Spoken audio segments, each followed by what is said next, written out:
Hello विद्यार्थी मित्रों, હવે પ્રકરણ 12 છે ધોરણ 10 માં કે જેમાં વિદ્યુત કે જેને આપણે ઇલેક્ટ્રિસિટી કહીએ છીએ, બરાબર। તો વિદ્યુત વિશેનો અભ્યાસ કરવાનો છે। તો આમ તો તમે જુઓ છો કે રોજિંદા જીવનની અંદર વિદ્યુતનું કેટલું મહત્વ છે। હા, દિવસમાં જો 1 કલાક પણ લાઈટ ન હોય એટલે વિદ્યુત ન મળતી હોય તો આપણા કેટલા બધા કામ રોકાઈ જાય છે, બરાબર। એટલે હવે તો વિદ્યુત વગર જીવન જીવવું જ કેવું છે, અશક્ય છે। તો આ વિદ્યુત છે શું, વિદ્યુતને કઈ રીતે માપન કરી શકાય છે, હા, વિદ્યુતમાં બીજા કઈ કઈ રાશિઓ સંકળાયેલી છે વિદ્યુત સાથે, તો એના વિશેનો આપણે અભ્યાસ કરવાનો છે। તો પહેલું આવે છે કે વિદ્યુત પ્રવાહ અને પરિપથની વાત છે। આપણે સામાન્ય રીતે વાત કરીએ કે કોઈ પાઇપ છે એની અંદર પાણી વહેતું હોય તો એમાં આપણે પાણીનો પ્રવાહ હશે, હવાનો પ્રવાહ હશે। એમ વિદ્યુત પ્રવાહ એટલે જે ધાતુના તાર છે, ધારો કે તાંબુ છે કે એલ્યુમિનિયમ છે, એટલે સુવાહક ધાતુ કહી શકીએ કે સુવાહક જે ધાતુના તાર છે કે જેની અંદરથી વિદ્યુત ભારનું વહન થાય છે અને વિદ્યુત ભારનું વહન થવાથી તમને વિદ્યુત પ્રવાહ મળે છે। હવે એની સાથે વાત આવી વિદ્યુત ભાર એટલે શું છે। તો વિદ્યુત ભાર એટલે બીજું કંઈ નહીં પણ આપણે સામાન્ય રીતે કહીએ તો ઇલેક્ટ્રોનનું વહન છે, ઇલેક્ટ્રોનનું વહન છે, બરાબર છે। ઇલેક્ટ્રોન અંદર ગતિ કરતા હોય છે સતત અને એનું વહન છે એને વિદ્યુત ભાર કહેવામાં આવે છે। એવા જ વિદ્યુત ભાર સતત વહેતો હોય તો તમને વિદ્યુત પ્રવાહ મળે છે અને વિદ્યુત પ્રવાહ જે જગ્યાએ વહે છે એવો કોઈ એક બંધ સતત માર્ગ બનાવે છે કે જ્યાં સતત એને વિદ્યુત પ્રવાહ એટલે ઇલેક્ટ્રોન મળતા રહે છે, જેના કારણે સતત વિદ્યુત ભારનું વહન થઈ શકે છે। તો એવો જે બંધ ગાળો રચાય છે એને આપણે શું કહેવામાં આવે છે, વિદ્યુત પરિપથ કહીએ છીએ। સામાન્ય રીતે આપણે એક અહીંયા બલ્બ લગાવેલો છે, બરાબર છે, અને આ બલ્બની સાથે અહીંયા એક બેટરી જોડેલી છે। તો આ બેટરી શું કામ કરે છે, તો બીજું બધું આગળ આવશે પણ બેટરી છે એ સતત વિદ્યુત ભારનું વહન કરાવે છે અને જેના કારણે વિદ્યુત પ્રવાહનું વહન થાય છે, બરાબર છે, અને આ બલ્બ શું થાય છે, પ્રકાશિત થાય છે। તો આ જે રચાય છે એને આખો આપણે શું કહેવામાં આવે છે, વિદ્યુત પરિપથ કહીએ છીએ। વિદ્યુત પરિપથની અંદર આ બલ્બને ચાલુ બંધ કરવું હોય તો સાચે આપણે સ્વિચનું પણ હોય છે કે સ્વિચ દ્વારા એ બલ્બને ચાલુ બંધ કરી શકાય છે। અત્યારે સ્વિચ હું બંધ કન્ડિશનમાં રાખું છું, બરાબર છે। તો આ સ્વિચ છે, બરાબર છે, આ બેટરી છે, આ શું કહેવાય, તો ધાતુનો તાર છે, સુવાહક ધાતુનો, અને આને આપણે બલ્બ લીધેલો છે, બરાબર છે। તો આવી જે રચના સામાન્ય થાય છે એને આપણે વિદ્યુત પરિપથ કહેવામાં આવે છે। દાખલા તરીકે મેં તમને આ બતાવી છે આકૃતિમાં। હવે વિદ્યુત પ્રવાહ આપણે તો સામાન્ય વિદ્યુત ભારનું વહન એટલે વિદ્યુત પ્રવાહ કીધું, પણ એનું ચોક્કસ માપન ચોક્કસ કેટલો હોય, તો આપેલા આડછેદમાંથી એકમ સમયમાં વિદ્યુત ભારના જથ્થાને વિદ્યુત પ્રવાહ કહે છે। હવે આ વિદ્યુત ભારનો જથ્થો કેટલો પાસ થાય છે, તો આગળ પણ વાત કરી કે વિદ્યુત ભાર કે જે ઇલેક્ટ્રોનનું વહન છે અને જેને q વડે દર્શાવાય છે, જેનો એકમ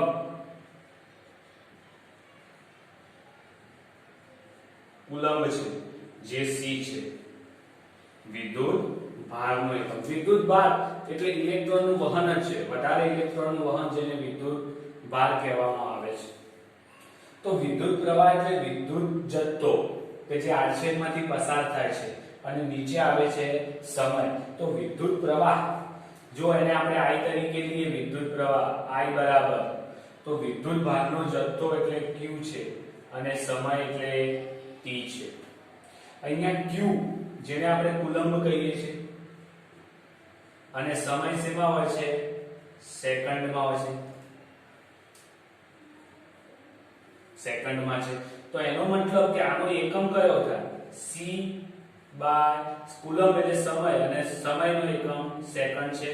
તો C/s થશે કુલંબ પ્રતિ સેકન્ડ થશે બરાબર વિદ્યુત પ્રવાહ એટલે એનો મતલબ આપેલા આડછેદમાંથી એકમ સમયમાં પસાર થતા વિદ્યુત ભારનો ચોખ્ખો જથ્થો જેને આપણે શું કહીએ છીએ વિદ્યુત પ્રવાહ હવે આને કેવી રીતે કહી શકાય કયા આડછેદમાંથી તો અહીંયા આપણે સામાન્ય રીતે હું એક વાયરની વાત કરું આ કોઈ એક વાયર છે તો અહીંયા ધારો કે એને કાપી કાઢવામાં આવે વચ્ચેથી તો આ જે છે એને આડછેદ કહેવાય તો આ આડછેદમાંથી કેટલો ઇલેક્ટ્રોનનો જથ્થો પસાર થાય બસ આનું માપન છે અહીંયા એકમ સમયમાં અને એ તમને વિદ્યુત પ્રવાહ બતાવે છે વિદ્યુત પ્રવાહનો એક એકમ SI તરીકે કુલમ પ્રતિ સેકન્ડ પણ લઈ શકીએ છીએ બીજું શું કે ફ્રેન્ચ વૈજ્ઞાનિક આન્દ્રે મેરી એમ્પિયર છે કે જેને વિદ્યુત પ્રવાહ ઉપર ઘણા બધા એના સંશોધન છે તો એમના માનમાં એમના નામ ઉપરથી એનો એકમ એમ્પિયર પણ લેવામાં આવે છે અને એને સંજ્ઞા કેપિટલ A વડે દર્શાવવામાં આવે છે તો એનો મતલબ કે આનો એકમ એમ્પિયર અથવા તો કુલમ પ્રતિ સેકન્ડ છે હવે એકમની વાત કરી તો વિદ્યુત પ્રવાહ છે જેને એમ્પિયરમાં લેવામાં આવે છે તો બીજા પણ એના ઘણા એકમો છે ધારો કે એના નાના એકમોની વાત કરીએ તો નાનો એકમમાં કયો એકમ આવે તો 1 મિલી એમ્પિયર છે કે જેને 10⁻³ એમ્પિયર કહે છે અથવા 1 માઇક્રો એમ્પિયર છે કે 10⁻6 એમ્પિયર છે તો આવા વિદ્યુત ભારના નાના એકમો છે કે 1 મિલી એમ્પિયર 1 માઇક્રો એમ્પિયર પણ લેશે હવે વાત આવે કે મારે 1 એમ્પિયરની વ્યાખ્યા આપવી હોય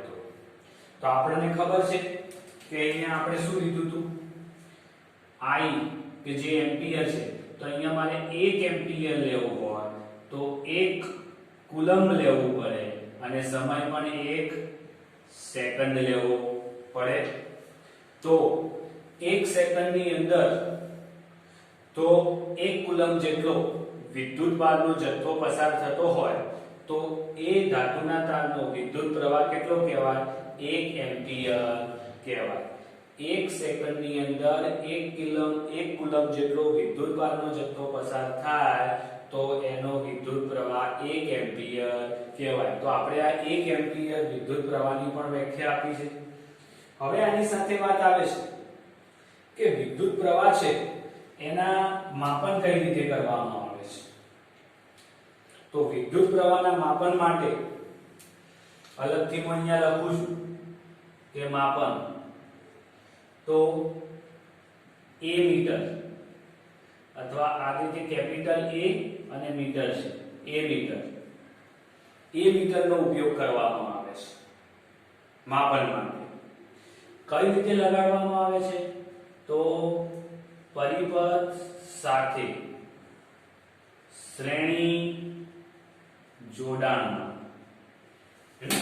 તેનો મતલબ કે વિદ્યુત પ્રવાહનું તમારે માપન કરવું હોય તો A મીટર છે જેને પરિપથ સાથે શ્રેણીમાં જોડવામાં આવે છે હવે કેવી રીતે તો અહીંયા તમને એક પરિપથ બતાવેલો છે તો અહીંયા શ્રેણીમાં જોડાણ માટે પાછળ આવે છે શ્રેણી જોડાણને પણ એ પછી જ આવશે તો અહીંયા આ A મીટર તો જો અહીંથી આવતો વિદ્યુત પ્રવાહ પહેલા પોઝિટિવ આની સાથે તો આ અને આ જે પરિપથ છે આખો શ્રેણી જોડાણમાં થઈ ગયો તો આ રીતે A મીટર છે એ શ્રેણીમાં જોડી અને વિદ્યુત પ્રવાહનું શું કરે છે સીધું માપન કરી દે છે એની સાથે એક વાત આવે છે કે અહીંયા જુઓ તો આપણે પ્લસ થી માઈનસ વિદ્યુત પ્રવાહનું વહન જોયું છે તો જ્યારે વિદ્યુત પ્રવાહની શોધ થઈ ત્યારે ઇલેક્ટ્રોન વિશેની આપણી પાસે કોઈ માહિતી ન હતી માટે આપણે વિદ્યુત પ્રવાહ હંમેશા કેવું લેતા તો કે પ્લસ ધન પોઝિટિવ સાઈડથી વહન પામી અને નેગેટિવ સાઈડ ઉપર ભેગો થાય છે બરાબર છે અને આ રીતે જ આપણે લઈ અને થિયરીઓ પણ ઘણી બધી એની જોઈ પણ જ્યારે ઇલેક્ટ્રોનની શોધ થઈ પછી ખબર પડી કે વિદ્યુત પ્રવાહ છે એ તો શું છે ઇલેક્ટ્રોનનું વહન છે અને ઇલેક્ટ્રોનનું વહન છે તો ઇલેક્ટ્રોન છે એ આની વિરુદ્ધ દિશામાં વહન કરે છે આમ બરાબર છે તો ઇલેક્ટ્રોનનું વહન છે એ આ રીતે વિરુદ્ધ દિશામાં હોય છે બરાબર છે પણ પહેલાથી જ આપણે વિદ્યુત પ્રવાહને ધનથી ઋણ દિશામાં લઈએ છીએ માટે આપણે એ જ દિશા એની ચાલુ રાખેલી છે પણ જો તમને ઇલેક્ટ્રોનનું વહન કે વિદ્યુત પરિપથમાં ઇલેક્ટ્રોનનું વહન તો એ ઉલટું છે એ ઋણથી ધન તરફ ઇલેક્ટ્રોન છે એ વિરુદ્ધ દિશામાં વિદ્યુત પ્રવાહનું વહન કરે છે એટલે તો એ માઈનસ થી પ્લસ ઉપર આવે છે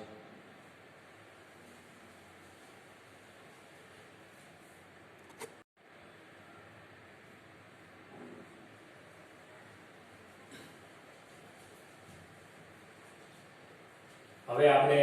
પહેલા જોયું કે વિદ્યુતની અંદર આપણે જોયું વિદ્યુત પ્રવાહ ખાસ મહત્વનો ટોપિક હતો એના પછી મહત્વનો ટોપિક છે કે વિદ્યુત સ્થિતિમાન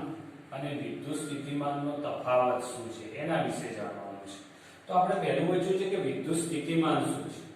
તો આપણે એક ઉદાહરણ લઈએ કે પાણીની ટાંકી હોય અહીંયા એક પાણીની ટાંકી છે બરાબર છે અને બીજી અહીંયા પાણીની ટાંકી છે હવે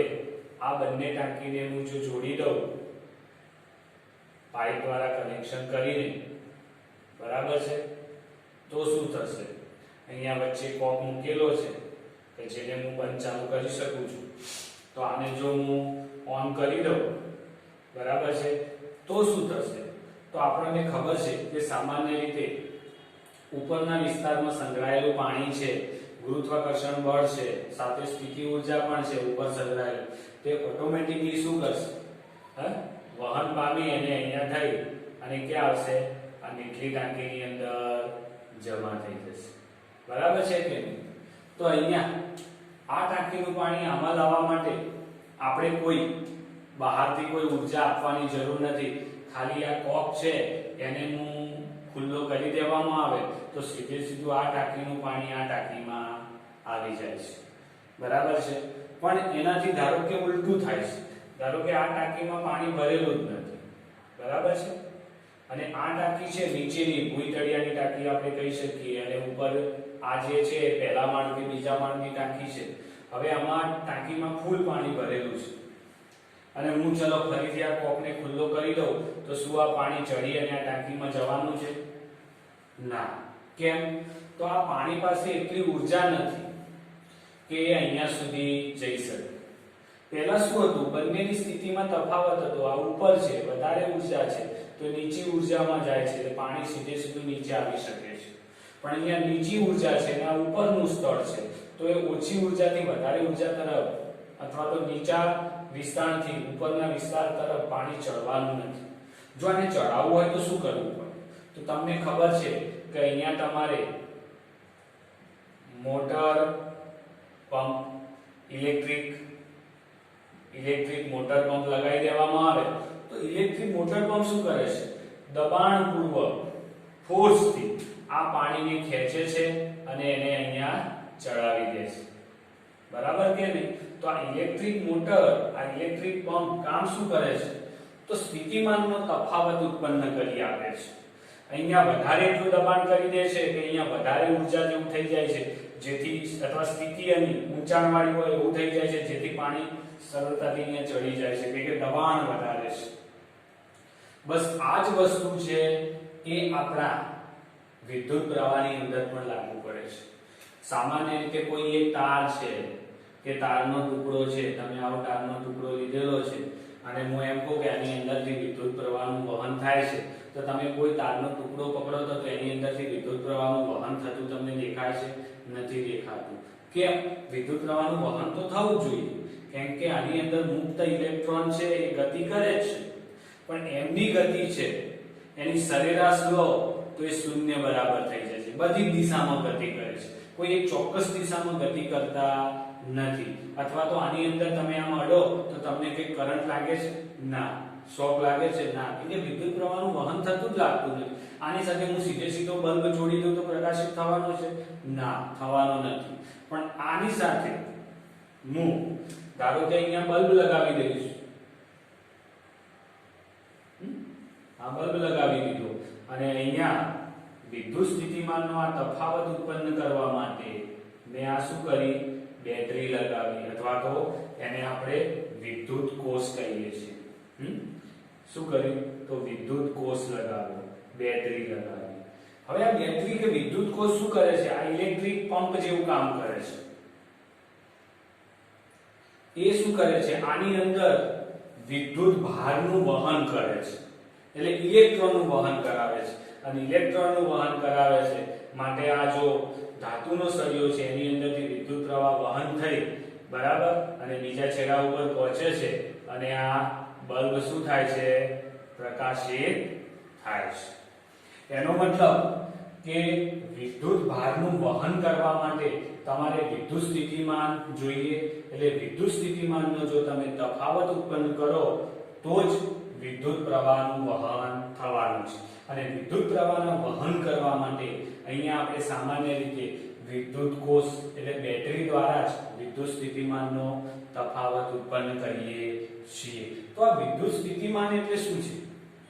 એની વ્યાખ્યા આપી હતો તો એકમ ધન વિદ્યુત ભારને